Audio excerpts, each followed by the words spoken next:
কাঁচা আম ফুরিয়ে যাওয়ার আগে কাঁচা আমের এই প্লাস্টিক চাটনিটা বানিয়ে ফ্রিজে কয়েক মাস সংরক্ষণ করে রাখতে পারবেন। আসসালামু আলাইকুম, কুকিং উইথ পারভিনে সকলকে স্বাগত জানাই। আজ আপনাদের সাথে একদম অনুষ্ঠান বাড়ির মতো কাঁচা আমের প্লাস্টিক চাটনি কিভাবে বানাবেন সেই সহজ রেসিপিটি তুলে ধরবো। তো চলুন বন্ধুরা, বেশি দেরি না করে আজকে রেসিপি শুরু করা যাক। প্রথমে এই চাটনি বানানোর জন্য লাগবে কাঁচা আম। আমি এখানে দুটি বড় বড় সাইজের কাঁচা আম নিয়েছি। প্রথমে আমটাকে আমি কেটে নিচ্ছি, খোসা ছাড়াবো না, আমি খোসা সমেতই আমটাকে টুকরো টুকরো করে কেটে নেব। অবশ্যই আমটা যেন পুষ্ট হয়, দানাটা যেন শক্ত হয়, তবেই এই চাটনিটা পারফেক্ট তৈরি হবে, খেতে ভালো লাগবে। এখানে আমি আমটাকে টুকরো টুকরো করে কেটে নিচ্ছি, দানাটা শক্ত তাই কাটতে একটু অসুবিধা হচ্ছে।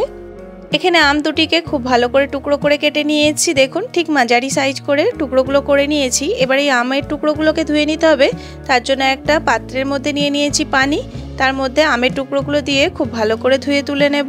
এখানে আমগুলো খুব ভালো করে ধোয়া হয়ে গেছে। এবার আমগুলোকে সেদ্ধ করে নেব, তার জন্য কড়াইয়ে অল্প পরিমাণ জল নিয়েছি।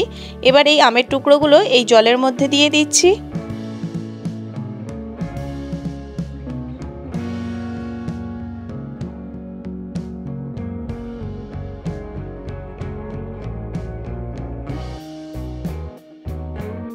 দিচ্ছি খুবই সামান্য পরিমাণ হলুদ, এতে করে চাটনির কালারটা খুব সুন্দর আসবে।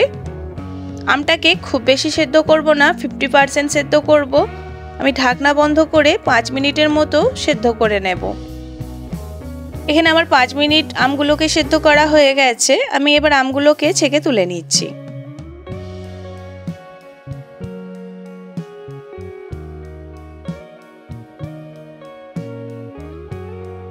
এখানে আমার আমটা ছেঁকে তুলে নেওয়া হয়ে গেছে। এবার আমি চিনির শিরাটা তৈরি করে নেব, তার জন্য আমি এখানে 1 কাপ পরিমাপ করে চিনি নিচ্ছি। আপনারা যেরকম মিষ্টি খান সেই অনুযায়ী চিনিটা দেবেন। আমি 1 কাপ চিনিতে 2 কাপ পানি দিয়ে দিচ্ছি।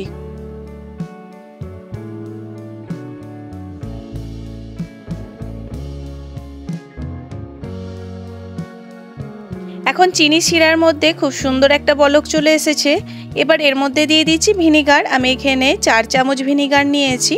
ভিনিগারটা দিলে এই শিরাটা খুব সুন্দর স্বচ্ছ হয়ে যাবে। আপনারা দেখলেই বুঝতে পারবেন, দেখুন আস্তে আস্তে শিরাটা কি সুন্দর স্বচ্ছ হয়ে যাচ্ছে। এবার এর মধ্যে অ্যাড করছি কাজু আর কিশমিশ, এতে করে চাটনিটা দেখতেও সুন্দর লাগে আর খেতেও ভালো লাগে। এবার যে সেদ্ধ করে রাখা আমটা রেখেছিলাম, সেই আমটা আমি এই চিনি শিরার মধ্যে দিয়ে দেব। এই কাঁচা আমের প্লাস্টিক চাটনিটা বানানো এতই সহজ, আর হাতে 10 মিনিট থাকলেই খুবই ঝটপট তৈরি হয়ে যায়। আর এই চাটনিটা বানিয়ে আপনি ফ্রিজে 2-3 মাস মতো সংরক্ষণ করে রাখতে পারবেন।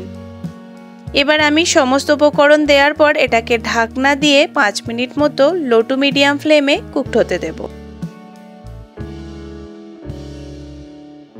এই পর্যায়ে ঢাকনা বন্ধ করে আমগুলোকে 5 মিনিট কুকড করে নিয়েছি। এখন আমগুলো একদম পারফেক্টলি কুকড হয়ে গেছে। খুব বেশি সেদ্ধ করলে চলবে না, আপনারা দেখেই বুঝতে পারছেন কীরকম কুকড করতে হবে। চিনির শিরাটা এই পর্যায়ে খুবই পাতলা আছে, কিন্তু ঠান্ডা হয়ে গেলে এটা একটু গাঢ় হয়ে যাবে, তখন একদম পারফেক্টলি এই চাটনিটা তৈরি হয়ে যাবে। এই পর্যায়ে চাটনিটা একদম পারফেক্টলি ঠান্ডা হয়ে গেছে, আর দেখুন কতটা গাঢ় হয়ে গেছে, দেখতে কতটা লোভনীয় লাগছে। আপনারাও এই পদ্ধতি ফলো করে একবার বাড়িতে ট্রাই করুন, আর এই চাটনিটি বানিয়ে আপনারা বেশ কয়েক মাস ধরে ফ্রিজে সংরক্ষণ করে রাখতে পারবেন। তো বন্ধুরা, আমার এই রেসিপির ভিডিও আপনাদের কেমন লাগলো অবশ্যই কমেন্টে জানাবেন। ভালো লাগলে লাইক করবেন। চ্যানেলে নতুন নতুন রেসিপির ভিডিও পেতে চ্যানেলটিকে সাবস্ক্রাইব করে পাশে থাকবেন।